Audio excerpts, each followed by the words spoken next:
Today I'm going to be comparing these two tablets. Now this one here on the right is actually an Amazon Fire tablet, and this one is going to be the Doogee tablet. Now the big difference between these two beyond the size, as you can see the Fire tablet is considerably smaller than the Doogee is, but beyond that the big difference is going to be the operating system. So the Amazon Fire tablet actually comes with Amazon's operating system, and I can't remember off the top of my head exactly what it is, what they use, but it's like based on Android, but it's not Android, that sort of a thing. And the Doogee is just going to run on a typical Android operating system.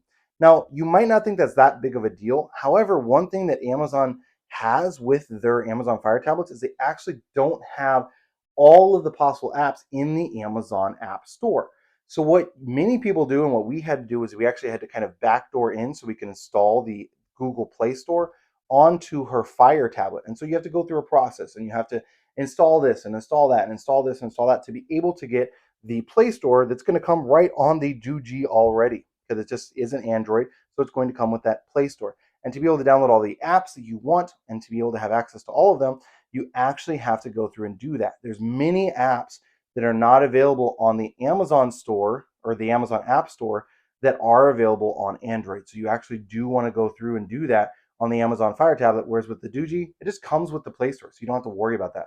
So that's a major different or major downside to the Amazon Fire tablet. The other major downside to the Amazon Fire tablet is you actually have to have an Amazon account. Now, many people have one of those, so it's not going to be the end of the world. But if you do not, you actually have to create an Amazon account before you can set up the Amazon Fire tablet. So again, that's going to be a pretty big downside to the Amazon Fire tablet. It requires you to do that. And we originally connected it in with our Amazon account. But as you can see here, this is a tablet that we use for our kids.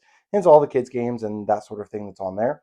And what we ran into was it was pulling the pictures from this into our Amazon photos and then pulling the pictures from the Amazon photos into this and going back and forth. And then they were able to buy things because it was connected to our Amazon Prime account. And it was just a giant mess, truthfully. So we had to create an Amazon account just for our kids for the tablet, which again, to me is just silly. I mean, I don't understand why Amazon requires that or why they don't have better things built in. Like, okay, this is going to be a kid tablet and I'm not going to connect all of the photos and all the apps and all the things together with the other tablets or other devices. So that was a pretty big downside with this Amazon Fire tablet. Now, the Fire tablet was definitely a value purchase. We purchased it for our younger kid, so that way we didn't have to worry about them breaking it as much. The Doogee was definitely a bit on the higher side in price.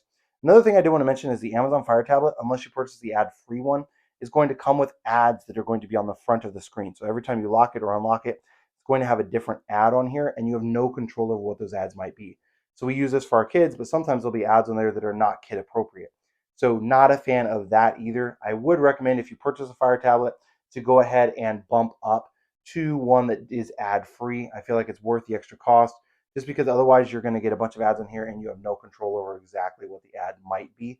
Those ads do change with time, so you can see I let it go down there, and it changed. It's still IMDb trailers, but it went from one movie to another, and so it could certainly change to a movie that wouldn't be appropriate for our kids. Just something to keep in mind when you're considering trying to decide between these two tablets.